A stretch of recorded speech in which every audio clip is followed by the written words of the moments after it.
Nous avons mal compris l'univers. Ce ne sont pas mes mots. Ce sont les mots d'Adam Rees, physicien lauréat du prix Nobel à l'université Johns Hopkins, un homme qui a passé sa carrière à mesurer la vitesse à laquelle le cosmos se disloque. Et il n'exagère pas. Il lit ses propres données et nous dit simplement que quelque chose dans notre modèle de la réalité ne colle pas. Depuis près d'un siècle, la cosmologie repose sur un cadre élégant unique. On l'appelle le modèle standard, son idea dite smallest, un ensemble d'équations et d'hypothèses qui décrit tout, de la première fraction de seconde après le Big Bang à la structure à grande échelle des galaxies à des milliards d'années-lumière. Il a fonctionné magnifiquement pendant des décennies, expliquant observation après observation avec un niveau de précision presque suspect. Et puis, le télescope spatial James Webb s'est allumé. Ce que Webb a trouvé n'a pas confirmé notre compréhension, ça l'a compliqué. Dans certains cas, ça l'a contredite. Et plus nous avons regardé profondément avec ce télescope, plus les fissures se sont élargies. Le problème commence avec un nombre. On l'appelle la constante de Hubble, et elle mesure le taux auquel l'univers est en expansion en ce moment, pas dans le passé, pas dans un futur théorique, en ce moment, aujourd'hui, à cet instant. On pourrait penser qu'un simple nombre comme celui-là serait facile à déterminer. 2 méthodes, 2 équipes, même univers, même réponse. C'est comme ça que la science est censée fonctionner. Ça n'a pas marché. Et ce n'est pas la première fois. La constante de Hubble provoque des disputes depuis les années 1920, quand Edwin Hubble lui-même l'a calculée pour la première fois. Son estimation initiale était tellement erronée qu'elle faisait paraître l'univers plus jeune que la Terre. Pendant des décennies après cela, 2 camps d'astronomes se sont disputés âprement pour savoir si la vraie valeur se rapprochait plutôt de 50 ou de 100, un désaccord si féroce qu'il a divisé le domaine en 2. Au début des années 2000, le nombre avait enfin convergé. Tout le monde s'accordait sur une valeur autour de 70, à peu de choses près. La guerre était finie, le problème de mesure était résolu. Sauf qu'il ne l'était pas. Parce qu'à mesure que les instruments devenaient plus précis, une nouvelle fracture est apparue, plus petite que l'ancienne mais bien plus tenace. La première méthode regarde en arrière, très loin en arrière. Le satellite Planck de l'Agence spatiale européenne a passé environ 4 ans et demi à cartographier le fond diffus cosmologique, la faible lueur résiduelle de rayonnement datant de l'époque où l'univers avait environ 380 000 ans.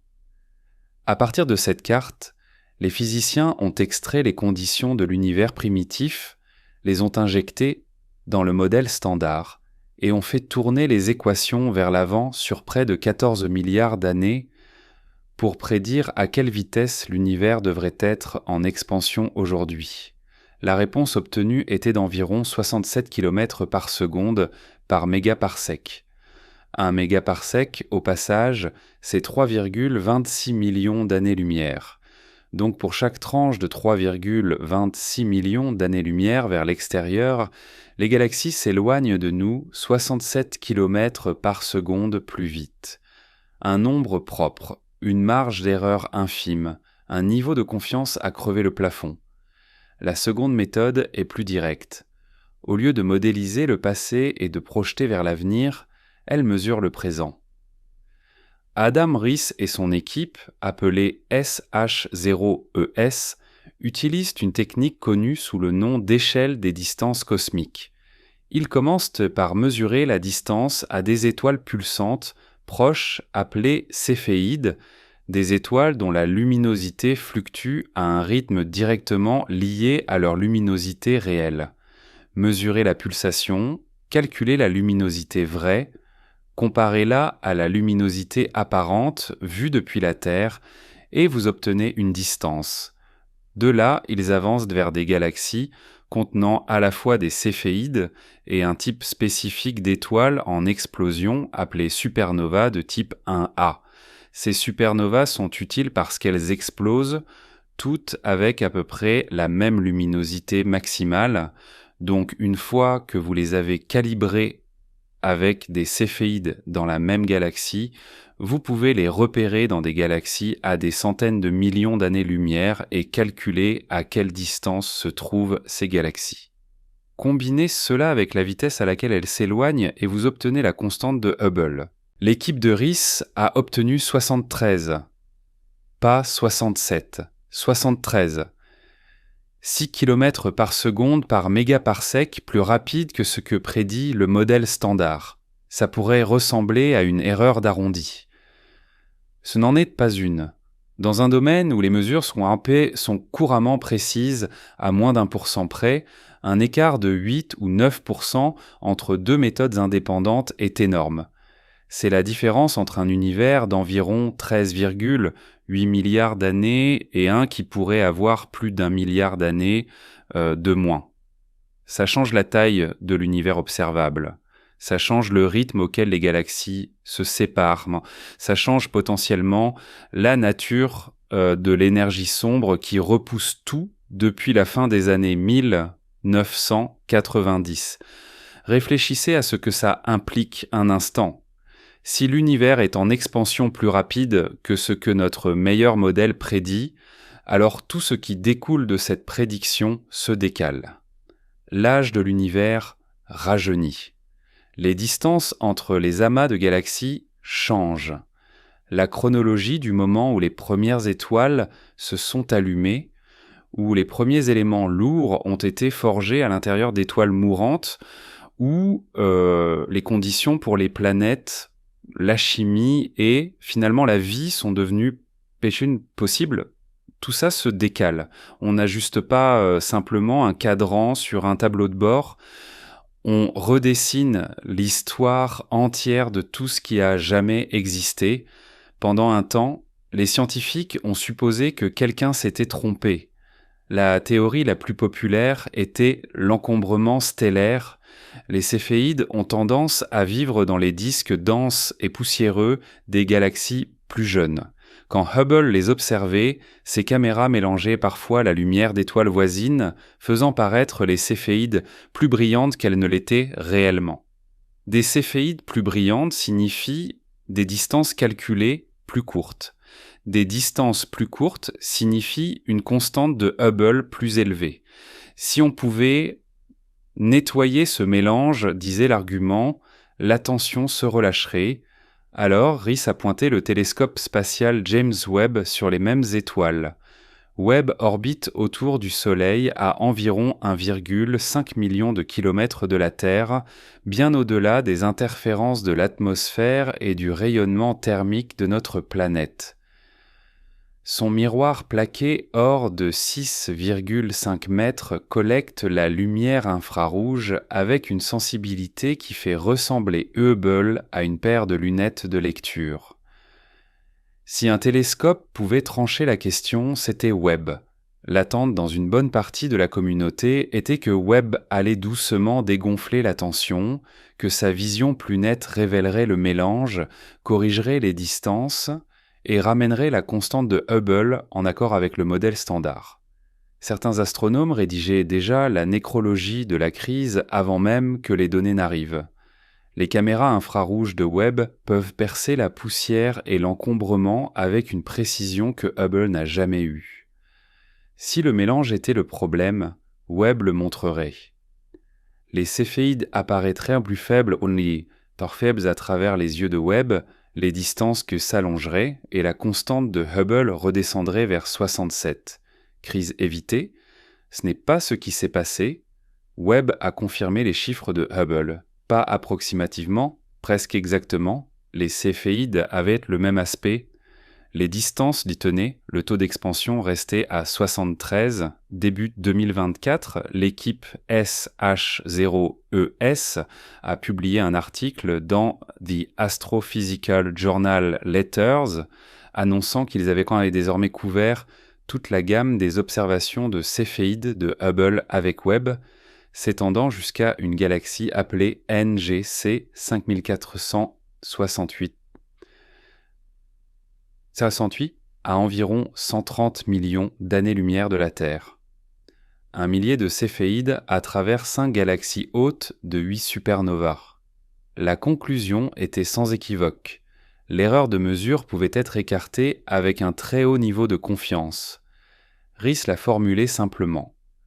Une fois les erreurs éliminées, ce qui reste, c'est la possibilité que nous ayons mal compris l'univers. Lors d'une conférence en 2019 à l'Institut Kavli de physique théorique en Californie, Riss a demandé à David Gross, lauréat du prix Nobel de physique des particules, si la communauté devait commencer à appeler cette divergence un problème. Gross l'a corrigé. Il a dit qu'il ne devrait pas appeler ça une tension et qu'il ne devrait pas appeler ça un problème. Il devrait appeler ça une crise. En décembre 2024, la crise s'était approfondie. L'équipe de Riss a publié sa plus grande étude web à ce jour, utilisant des données collectées au cours des 2 premières années d'opération du télescope. Ils ont employé 3 méthodes distinctes pour mesurer les distances aux galaxies hautes de supernovae, recoupant les céphéides avec des étoiles riches en carbone et une technique appelée la pointe de la branche des géantes rouges. Les 3 méthodes concordaient avec les mesures originales de Hubble. Tout dut prendre 3 pointés vers un univers en expansion plus rapide que ce que le modèle standard autorise. Donc soit le modèle est faux, soit quelque chose se cache dans la physique dont nous n'avons pas tenu compte. Tout le monde n'est pas d'accord pour dire que la tension est même réelle. Wendy Friedman, astronome à l'université de Chicago, passe des années à construire une échelle des distances indépendantes qui repose moins lourdement sur les céphéides. Son équipe utilise des types d'étoiles supplémentaires, des géantes rouges et une classe appelée étoile JAGB, qui se trouvent dans des régions moins encombrées des galaxies et sont moins susceptibles d'être affectées par la poussière et le mélange. Quand elle a soumis sa propre analyse Webb en août 2024, ces 3 méthodes ont donné des réponses différentes. Les méthodes des géantes rouges et JAGB donnaient autour de 68 à 70, compatibles avec le modèle standard. Sa mesure par céphéide arrivait plus haut, près de 72, mais avec de plus grandes incertitudes. Son résultat combiné global était d'environ 70, assis dans une sorte de no man's land entre les 2 camps. Saul Perlmutter, cosmologiste lauréat du prix Nobel à UC Berkeley, qui a examiné les données de Friedman avant leur publication, a noté que les résultats suggèrent qu'il pourrait y avoir une tension au sein des mesures stellaires elles-mêmes, avant même de les comparer au fond diffus cosmologique. C'est un type de problème différent. Ça signifie que l'échelle des distances, l'outil sur lequel les astronomes s'appuient depuis un siècle pour cartographier l'univers proche, pourrait avoir des problèmes non résolus à sa base qu'aucun télescope seul ne peut corriger. Riss a répliqué. Il a argué que l'équipe de Friedman avait utilisé un sous-ensemble restreint et potentiellement non représentatif de supernovas dans son analyse, ce qui pouvait biaiser les résultats vers le bas. Le désaccord entre les 2 camps est devenu l'une des rivalités les plus suivies de la physique moderne. 2 équipes, toutes 2 brillantes, toutes 2 rigoureuses, toutes 2 regardant le même ciel, arrivant à des conclusions différentes sur ce que le ciel leur raconte. Accord avec le modèle standard. Certains astronomes rédigèrent déjà la nécrologie de la crise avant même que les données n'arrivent. Les caméras infrarouges de Webb peuvent percer la poussière et l'encombrement avec une précision que Hubble n'a jamais eue. Si le mélange était le problème, Webb le montrerait. Les céphéides apparaîtraient plus faibles à travers les yeux de Webb, les distances s'allongeraient et la constante de Hubble redescendrait vers 67. Crise évitée. Ce n'est pas ce qui s'est passé. Webb a confirmé les chiffres de Hubble, pas approximativement. Presque exactement. Les céphéides avaient le même aspect. Les distances tenaient, le taux d'expansion restait à 73. Début 2024, l'équipe SH0ES a publié un article dans The Astrophysical Journal Letters annonçant qu'ils avaient désormais couvert toute la gamme des observations de céphéides de Hubble avec Webb, s'étendant jusqu'à une galaxie appelée NGC 5468 à environ 130 millions d'années-lumière de la Terre. 1 millier de céphéides à travers 5 galaxies hautes de 8 supernovae. La conclusion était sans équivoque. L'erreur de mesure pouvait être écartée avec un très haut niveau de confiance. Riss l'a formulé simplement. Une fois les erreurs éliminées, ce qui reste, c'est la possibilité que nous ayons mal compris l'univers. Lors d'une conférence en 2019 à l'Institut Kavli de physique théorique en Californie, Riss a demandé à David Gross, lauréat du prix Nobel de physique des particules, si la communauté devait commencer à appeler cette divergence un problème. Gross l'a corrigé, il a dit qu'il ne devrait pas appeler ça une tension et qu'il ne devrait pas appeler ça un problème. Il devrait appeler ça une crise. En décembre 2024, la crise s'était approfondie. L'équipe de Riss a publié sa plus grande étude web à ce jour, utilisant des données collectées au cours des 2 premières années d'opération du télescope. Ils ont employé 3 méthodes distinctes pour mesurer les distances aux galaxies hautes de supernovae, recoupant les céphéides avec des étoiles riches en carbone et une technique appelée la pointe de la branche des géantes rouges. Les 3 méthodes concordaient avec les mesures originales de Hubble. Toutes 3 pointaient vers un univers en expansion plus rapide que ce que le modèle standard autorise. Donc soit le modèle est faux, soit quelque chose se cache dans la physique dont nous n'avons pas tenu compte. Tout le monde n'est pas d'accord pour dire que la tension est même réelle. Wendy Friedman, astronome à l'université de Chicago, passe des années à construire une échelle des distances indépendantes qui repose moins lourdement sur les céphéides. Son équipe utilise des types d'étoiles supplémentaires, des géantes rouges et une classe appelée étoile JAGB, qui se trouvent dans des régions moins encombrées des galaxies et sont moins susceptibles d'être affectées par la poussière et le mélange. Quand elle a soumis sa propre analyse web en août 2024, ces 3 méthodes ont donné des réponses différentes. Les méthodes des géantes rouges et JAGB donnaient autour de 68 à 70, compatibles avec le modèle standard. Sa mesure par céphéide arrivait plus haut, près de 72, mais avec de plus grandes incertitudes. Son résultat combiné global était d'environ 70, assis dans une sorte de no man's land entre les 2 camps. Saul Perlmutter, cosmologiste lauréat du prix Nobel à UC Berkeley, qui a examiné les données de Friedman avant leur publication, a noté que les résultats suggèrent qu'il pourrait y avoir une tension au sein des mesures stellaires elles-mêmes avant même de les comparer au fond diffus cosmologique. C'est un type de problème différent. Ça signifie que l'échelle des distances, l'outil sur lequel les astronomes s'appuient depuis 1 siècle pour cartographier l'univers proche, pourrait avoir des problèmes non résolus à sa base qu'aucun télescope seul ne peut corriger. Raes a répliqué. Il a argué que l'équipe de Friedman avait utilisé un sous-ensemble restreint et potentiellement non représentatif de supernovas dans son analyse, ce qui pouvait biaiser les résultats vers le bas. Le désaccord entre les 2 camps est devenu l'une des rivalités les plus suivies de la physique moderne.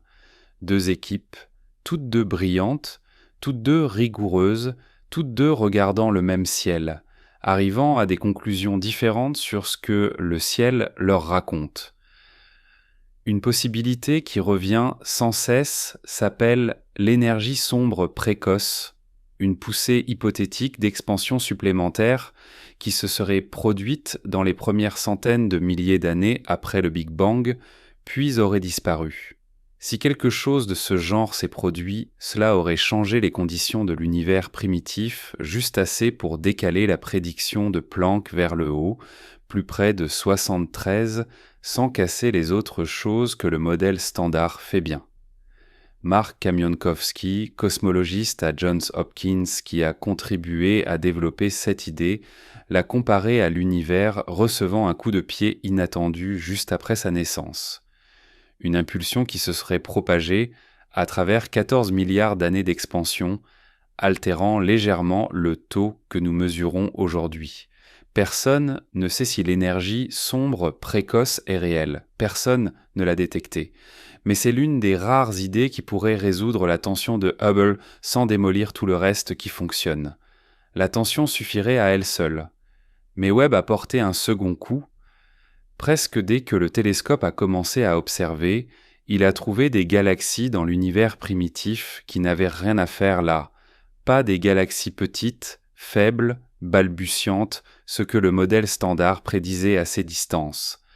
Des massives. Des galaxies, vues telles qu'elles existaient, seulement 500 à 700 millions d'années après le Big Bang, certaines rivalisant avec la Voie Lactée en masse. Une galaxie que notre propre voisinage a mis 13 milliards d'années à construire s'était apparemment assemblée en moins d'1 milliard. Mike Boylan Colchin, astronome à l'Université du Texas à Austin, a fait les calculs. Dans une étude publiée dans Nature Astronomy, il a montré que si des candidats de galaxies, les plus anciennes et les plus massives, observées par Webb, poussaient jusqu'à la limite absolue de ce que le modèle standard autorise.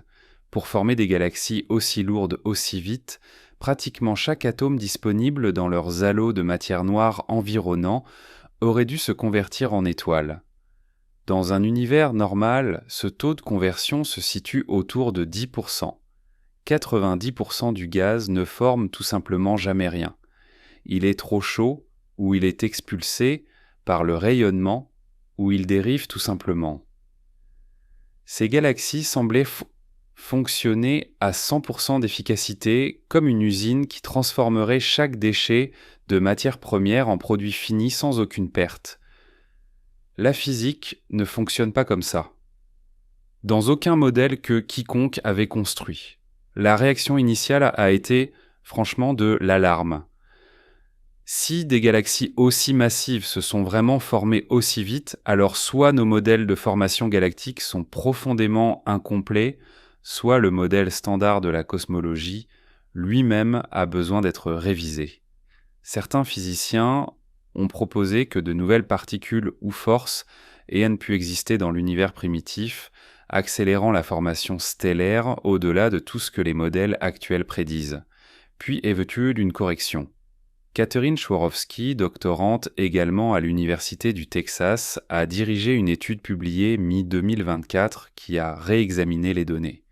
Elle a découvert que beaucoup de ces galaxies apparemment trop massives étaient trompées par leur propre trou noir. Ces galaxies, surnommées petits points rouges à cause de leur couleur et de leur taille compacte, abritaient des trous noirs qui dévoraient rapidement du gaz.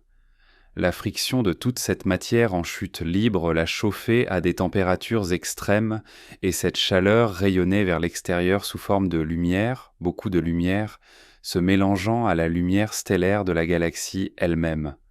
Depuis des milliards d'années-lumière, à travers les caméras de Webb, une galaxie avec un trou noir affamé en son centre ressemble presque à l'identique à une galaxie 10 fois plus riche en étoiles. Le télescope voit de la luminosité et la luminosité est habituellement un indicateur fiable de la masse. Habituellement. Dans ces cas-là, le trou noir faisait le travail de milliards de soleils, gonflant la taille apparente de la galaxie comme une lampe torche scotchée sur une bougie.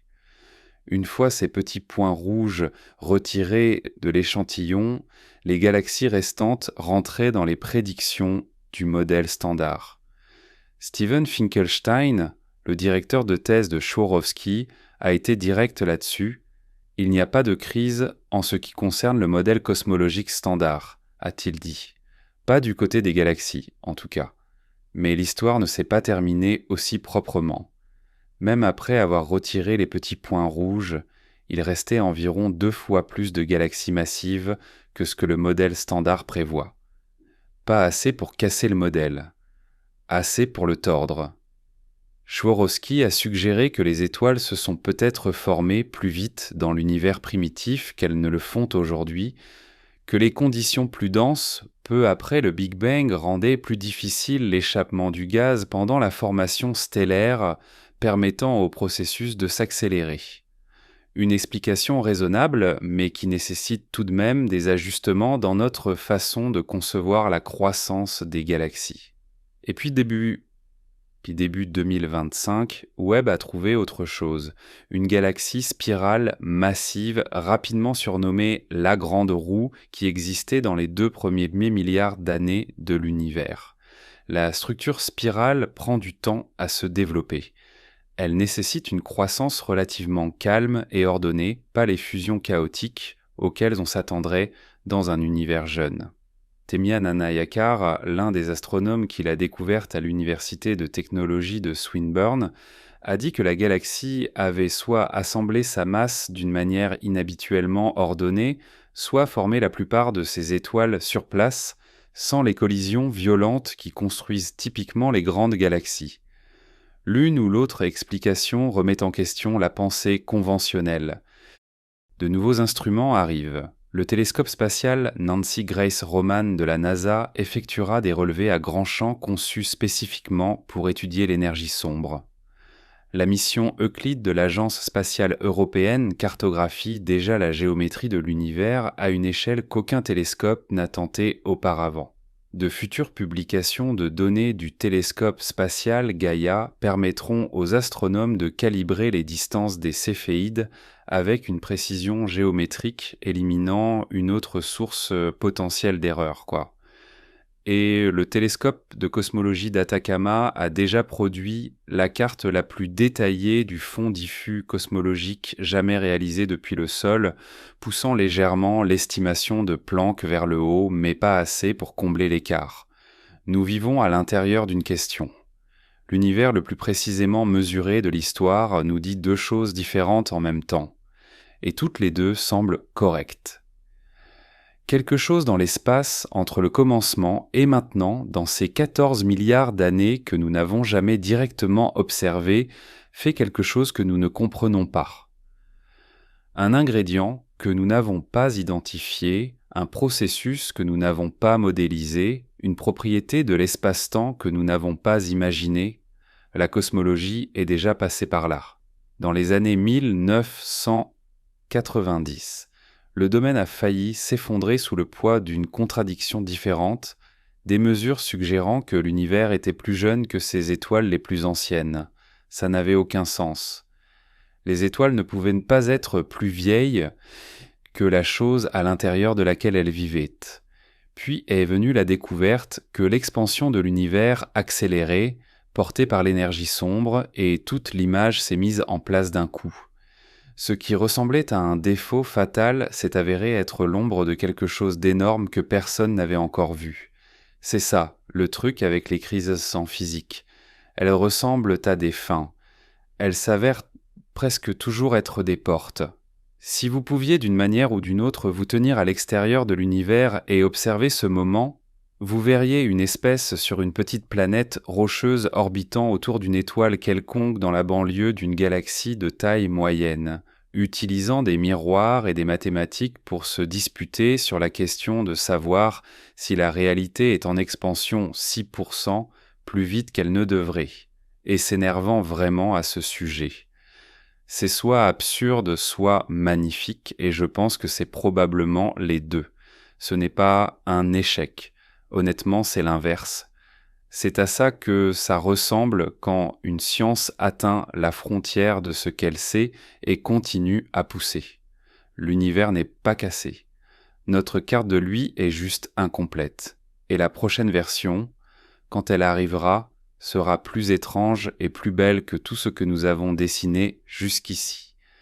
Merci d'avoir regardé et on se retrouve dans la prochaine vidéo.